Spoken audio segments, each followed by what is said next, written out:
ಸ್ನೇಹಿತರೆ, ಚರಿತ್ರೆಯ ಮತ್ತೊಂದು ವಿಡಿಯೋಗೆ ನಿಮಗೆಲ್ಲ ಪ್ರೀತಿಯ ಸ್ವಾಗತ. ಈ ವಿಶಾಲ ಬ್ರಹ್ಮಾಂಡದಲ್ಲಿ ನಮಗೆಂದಿಗೂ ಅರ್ಥವಾಗದ ಅನೇಕ ನಿಗೂಢ ಸಂಗತಿಗಳಿವೆ. ಈ ಬ್ರಹ್ಮಾಂಡದ ಹುಟ್ಟು, ವಿಕಾಸ, ಬೆಳವಣಿಗೆಗೆ ಇವುಗಳ ಬಗ್ಗೆ ತಜ್ಞರ ವಲಯದಲ್ಲಿ ಇರುವ ಕುತೂಹಲ ಇಂದು ನಿನ್ನೆಯದಲ್ಲ. ಇದು ಹೇಗೆ ಜನಿಸಿತು ಹಾಗೂ ಇದರ ಸ್ವರೂಪ ಹೇಗೆ ಎಂಬ ಬಗ್ಗೆ ಈವರೆಗೂ ಅನೇಕ ಸಿದ್ಧಾಂತಗಳನ್ನು ಹೆಣೆಯಲಾಗಿದೆ. ಅವುಗಳಲ್ಲಿ ಅನೇಕವುಗಳನ್ನು ಸ್ವತಃ ವಿಜ್ಞಾನಿಗಳಿಗೆ ಇನ್ನೂ ಕೂಡ ವಿವರಿಸಲು ಸಾಧ್ಯವಾಗಿಲ್ಲ. ಆದರೂ ಸಹ ಇವು ಪ್ರಚಲಿತದಲ್ಲಿವೆ. ಅಂತಹ 10 ವಿಚಿತ್ರ ಹಾಗೂ ಅರ್ಥವೇ ಆಗದ ಸ್ಪೇಸ್ ಸಿದ್ಧಾಂತಗಳ ಬಗ್ಗೆ ಇವತ್ತಿನ ಈ ವಿಡಿಯೋದಲ್ಲಿ ಕುತೂಹಲಕಾರಿಯಾಗಿ ತಿಳಿಯೋಣ ಬನ್ನಿ.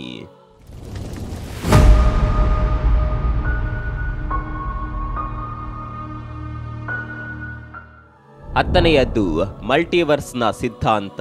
ನಾವು ಈ ಹಿಂದೆ ಬ್ರಹ್ಮಾಂಡದ ಒಟ್ಟಾರೆ ಗಾತ್ರದ ಬಗ್ಗೆ ಚರ್ಚಿಸುವಾಗ ಈ ಮಲ್ಟಿವರ್ಸ್ ಬಗ್ಗೆಯೂ ಸಹ ಹೇಳಿದ್ವಿ. ಸ್ಪೇಸ್ ಥಿಯರಿಗಳಲ್ಲಿ ಇದು ಅತ್ಯಂತ ನಿಗೂಢ ಹಾಗೂ ಇದುವರೆಗೂ ಕ್ಲಾರಿಟಿಗೆ ಸಿಕ್ಕಿರದ ಒಂದು ಕಾನ್ಸೆಪ್ಟ್. ಈ ಒಂದು ಥಿಯರಿಯ ಸಾಧ್ಯತೆಯನ್ನ ವಿಜ್ಞಾನಿಗಳಲ್ಲದೆ ವೈದ್ಯರು, ತತ್ವಜ್ಞಾನಿಗಳು, ಕವಿಗಳು ಹೀಗೆ ಮೊದಲಾದವರು ಮಂಡಿಸಿದ್ದಾರೆ. ಆದರೂ ಸಹ ಇದು ಇರುವ ಬಗ್ಗೆ ಯಾವುದೇ ಸ್ಪಷ್ಟತೆ ಹಾಗೂ ನಿಖರತೆ ಸಿಕ್ಕಿಲ್ಲ. ಈ ಕುರಿತಾಗಿ ಅನೇಕ ಹಾಲಿವುಡ್ ಸಿನಿಮಾಗಳಲ್ಲೂ ಸಹ ಉಲ್ಲೇಖ ಬಂದಿದೆ. ಉದಾಹರಣೆಗೆ 2021ರಲ್ಲಿ ಬಂದಿದ್ದ ಹಾಲಿವುಡ್ನ ಬಹು ನಿರೀಕ್ಷಿತ ಚಿತ್ರವಾದ Spider Man No Way Home, ಇದರಲ್ಲೂ ಸಹ ಮಲ್ಟಿವರ್ಸ್ನ ಬಗ್ಗೆ ತೋರಿಸಿದ್ದರು. ಇದಲ್ಲದೆಯೂ ನೋವಾ, ಎಕ್ಸೆಲೆಸ್ಟಿಯಲ್ ಹಾಗೂ ಇನ್ನಿತರೆ ಸಿನಿಮಾಗಳಲ್ಲೂ ಕೂಡ ಇದರ ಬಗ್ಗೆ ಹೇಳಿದ್ದರು.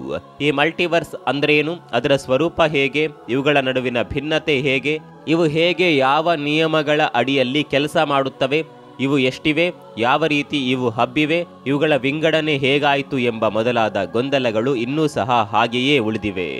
ಒಂದು ಯೂನಿವರ್ಸ್ನಲ್ಲಿ ಅಸಂಖ್ಯಾತ ಗ್ರಹ, ತಾರೆ, ನಕ್ಷತ್ರ, ಕಪ್ಪುಕುಳಿ, ಸೌರಕೂಟಗಳು, ಗ್ಯಾಲಕ್ಸಿಗಳು ಇರುತ್ತವೆ. ಇಂತಹ ಯೂನಿವರ್ಸ್ಗಳೇ ಅಸಂಖ್ಯಾತ ಸಂಖ್ಯೆಯಲ್ಲಿ ಸುತ್ತಲೂ ಹಬ್ಬಿವೆ ಅನ್ನೋದೇ ಈ ಮಲ್ಟಿವರ್ಸ್ನ ಸಿದ್ಧಾಂತ. ಆದರೆ ಇದೊಂದು ಊಹೆ ಮಾತ್ರ, ಹೀಗಿರಬಹುದೇ ಎಂದು ತಜ್ಞರು ಅಂದಾಜು ಮಾಡಿದ್ದಾರಷ್ಟೇ. ಈ ಮಲ್ಟಿವರ್ಸ್ ಇರೋದೇ ನಿಜವಾಗಿದ್ದರೆ ಇವು ಹೇಗಿವೆ, ಯಾವ ಆಕಾರದಲ್ಲಿವೆ ಅಂತ ಇನ್ನೂ ಗೊತ್ತಾಗಿಲ್ಲ. ಹಾಲಿವುಡ್ನ Doctor Strange in the Multiverse of Madness, the One, Spider Man into the Spiderverse, Eternals, Ant Man, the Flash ಇನ್ನು ಮೊದಲಾದ ಇಂತಹ ಫಿಕ್ಷನಲ್ ಸಿನಿಮಾಗಳಲ್ಲಿ ಮಲ್ಟಿವರ್ಸ್ ಬಗ್ಗೆ ಪರಿಚಯ ಕೊಡಲಾಗಿದೆಯಾದರೂ ಈ ಯಾವುದಕ್ಕೂ ಸೂಕ್ತ ಆಧಾರ ಇಲ್ಲ.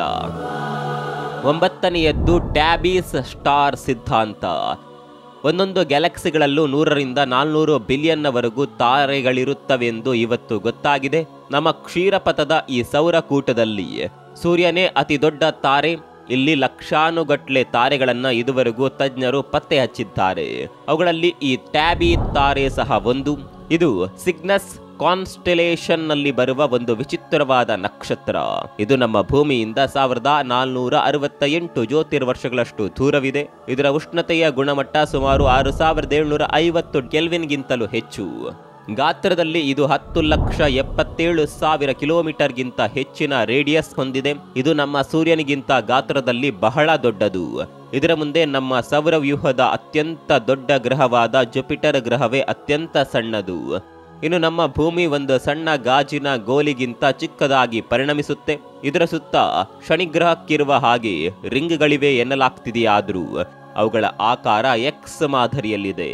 ಹಾಗೂ ಇವು ಅದಕ್ಕೆ ಯಾಕಿವೆ, ಅವುಗಳ ಕೆಲಸ ಏನು ಅಂತ ಇನ್ನೂ ಗೊತ್ತಾಗಿಲ್ಲ. ಈ ತಾರೆಯ ಬೆಳಕಿನ ಡೈಮೆನ್ಷನ್ ಹಾಗೂ ಅದರ ಬೆಳಕಿನ ಏರಿಳಿತದ ಬಗ್ಗೆ ತಜ್ಞರು ಸಹ ತಿಳಿಯಲು ಪ್ರಯತ್ನಿಸ್ತಾ ಇದ್ದಾರೆ. ಈ ನಕ್ಷತ್ರದ ಬಗ್ಗೆ ಕೆಲವೊಂದಿಷ್ಟು ವಿವರಣೆಗಳು ಹಾಗೂ ತರ್ಕಗಳು ಇವೆಯಾದರೂ ಯಾವೂ ಸಹ ಕರಾರುವಕ್ ಆಗಿಲ್ಲ. 8ನೇಯದ್ದು ಗುರುಗ್ರಹದ ಗ್ರೇಟ್ ರೆಡ್ ಸ್ಪಾಟ್. ಇದು ನಮ್ಮ ಸೌರವ್ಯೂಹದಲ್ಲೇ ಅತ್ಯಂತ ದೊಡ್ಡ ಗಾತ್ರದ ಗ್ರಹ. ಗಾತ್ರದಲ್ಲಿ ಸೂರ್ಯನ ನಂತರದ ಸ್ಥಾನ ಇದಕ್ಕಿದೆ. ಇದರ ಒಂದು ಪಾರ್ಶ್ವದಲ್ಲಿ ದೊಡ್ಡ ರೆಡ್ ಸ್ಪಾಟ್ ಕಾಣಿಸುತ್ತದೆ. ಇಲ್ಲಿ ಗಾಳಿಯ ವೇಗವು ಸುಮಾರು 432 ಕಿಲೋಮೀಟರ್ ಪರ್ ಅವರ್ನವರೆಗೂ ಇರುತ್ತದೆ. ಈ ಗುರುತಿರುವ ಜಾಗದ ಸುತ್ತಳತೆ ಭೂಮಿಯ ಸುತ್ತಳತೆಗೆ ಸಮವಿದೆ. ಇದನ್ನ 1995ರಲ್ಲಿ ಮೊದಲ ಬಾರಿಗೆ ಅತಿ ಹತ್ತಿರದಿಂದ ಪತ್ತೆ ಹಚ್ಚಲಾಯಿತು.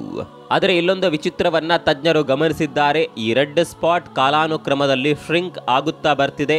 1995ರಲ್ಲಿ ಇದ್ದ ಅದರ ಗಾತ್ರಕ್ಕೂ ಹಾಗೂ 2009ರಲ್ಲಿ ಇದ್ದ ಅದರ ಗಾತ್ರಕ್ಕೂ ಸಾಕಷ್ಟು ಗಮನಾರ್ಹ ವ್ಯತ್ಯಾಸವಿತ್ತು. ಇದ್ಯಾಕೆ ಈ ರೀತಿ ಶ್ರಿಂಕ್ ಆಗ್ತಿದೆ ಹಾಗೂ ಇದೇನೆಂದು ಇದುವರೆಗೂ ಖಚಿತವಾಗಿ ತಿಳಿದು ಬಂದಿಲ್ಲ.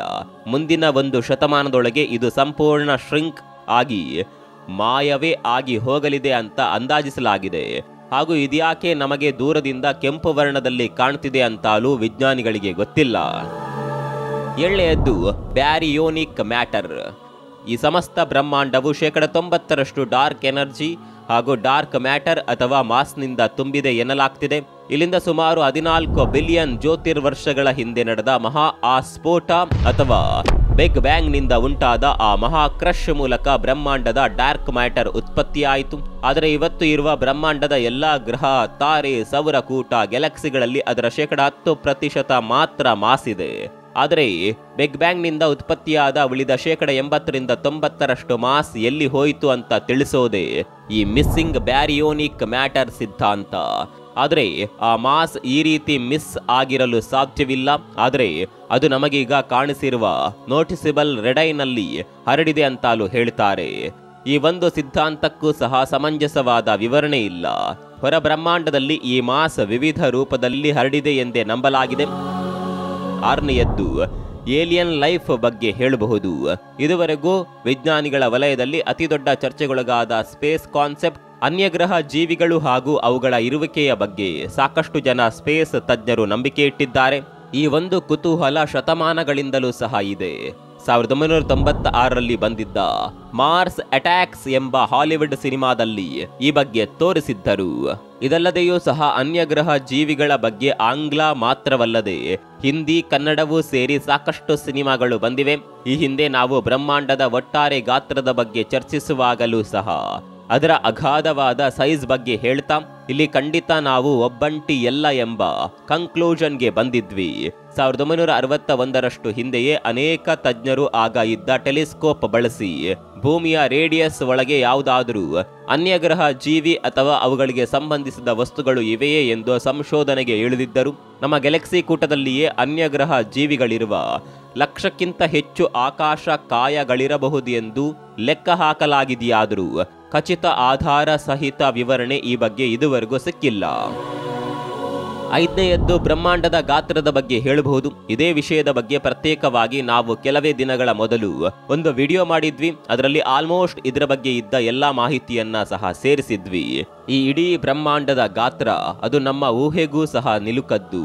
ಆದರೆ ಇದು ನಿಖರವಾಗಿ ಎಷ್ಟಿದೆ ಎಂದು ಯಾರಿಗೂ ಸಹ ಗೊತ್ತಿಲ್ಲ. ಈಗ ನಮಗೆ ಸೆರೆ ಸಿಕ್ಕಿರುವ ಬ್ರಹ್ಮಾಂಡವು 93 ಬಿಲಿಯನ್ ಜ್ಯೋತಿರ್ವರ್ಷಗಳಷ್ಟು ಉದ್ದಗಲಕ್ಕೆ ಹರಡಿದೆ.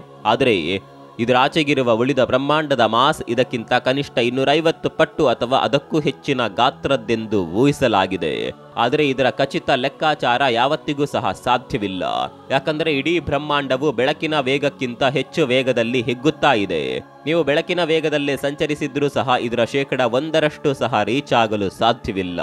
ಬೆಳಕಿನ ವೇಗಕ್ಕಿಂತ ಮನೋವೇಗ ದೊಡ್ಡದು. ಹಾಗಾಗಿ ಬ್ರಹ್ಮಾಂಡದ ಗಾತ್ರವನ್ನ ನಾವು ಮನೋವೇಗದಲ್ಲಿ ಸಂಚರಿಸಿ ಲೆಕ್ಕ ಹಾಕಬಹುದಷ್ಟೇ. 4ನೇಯದ್ದು ಬ್ರಹ್ಮಾಂಡದ ಮಿತಿ ಅಥವಾ ಕೊನೆಯ ಬಗ್ಗೆ. ಈ ಬ್ರಹ್ಮಾಂಡವು ಬಿಗ್ ಬ್ಯಾಂಗ್ನ ಮೂಲಕ ಜನಿಸಿದ್ದೆಂದು ಹೇಳುತ್ತಾರೆ. ಆದರೆ ಇದರ ಕೊನೆ ಅಥವಾ ಅಂತ್ಯ ಹೇಗೆಂದು ಯಾರಿಗೂ ಗೊತ್ತಿಲ್ಲ. ಬ್ರಹ್ಮಾಂಡದ ನಿಯಮಾನುಸಾರ ಇಲ್ಲಿ ಹುಟ್ಟಿದ ಪ್ರತಿಯೊಂದಕ್ಕೂ ಸಹ ಅಂತ್ಯವಿದೆ. ಇದು ಹೇಗೆ ಅಂತ್ಯವಾಗುತ್ತೆಂದು ಹೇಳುವ ಒಂದಿಷ್ಟು ಕಾಲ್ಪನಿಕ ಸಿದ್ಧಾಂತಗಳಿವೆ. ಇದು ಒಂದೇ ಸಿಂಗ್ಯುಲಾರಿಟಿಯಲ್ಲಿ ಒಂದೇ ವೇಗದಲ್ಲಿ ಹಿಗ್ಗುತ್ತಾ ಅಥವಾ ಕುಗ್ಗುತ್ತಾ ಹೋಗಿ ಕೊನೆಗೆ ಸಿಡಿಯುತ್ತೆಂದು ಅದರಲ್ಲಿ ಜನಪ್ರಿಯವಾದ ಒಂದು ಥಿಯರಿ ಹೇಳುತ್ತೆ. ಅಂದರೆ ಇದರ ಹುಟ್ಟು ಹೇಗಾಯಿತೋ ಇದರ ಅಂತ್ಯವೂ ಸಹ ಹಾಗೆಯೇ ಆಗುತ್ತೆಂದು ಹೇಳಲಾಗಿದೆ. ಇಲ್ಲಿ ಹೊಸ ಹುಟ್ಟು ಹೊಸ ಅಂತ್ಯಕ್ಕೂ, ಹೊಸ ಅಂತ್ಯವು ಹೊಸ ಹುಟ್ಟಿಗೂ ಸಹ ಕಾರಣವಾಗುತ್ತದೆ. ಆದರೆ ಈ ಬಗ್ಗೆ ಯಾವುದೇ ನಿಖರ ವಿವರಣೆ ಇಲ್ಲ. 3ನೇಯದ್ದು ಡಾರ್ಕ್ ಮ್ಯಾಟರ್ ಹಾಗೂ ಎನರ್ಜಿಯ ಬಗ್ಗೆ ಹೇಳಬಹುದು. ಇಡೀ ಬ್ರಹ್ಮಾಂಡದಲ್ಲಿ ಡಾರ್ಕ್ ಎನರ್ಜಿ ಹಾಗೂ ಡಾರ್ಕ್ ಮಾಸ್ನದ್ದು ಸಿಂಹಪಾಲಾಗಿದ್ದರೂ ಸಹ ಇದು ಎಲ್ಲಿದೆ, ಹೇಗಿದೆ, ಯಾವ ಸ್ಥಿತಿಯಲ್ಲಿದೆ ಎಂದು ಯಾರಿಗೂ ಸಹ ಗೊತ್ತಿಲ್ಲ.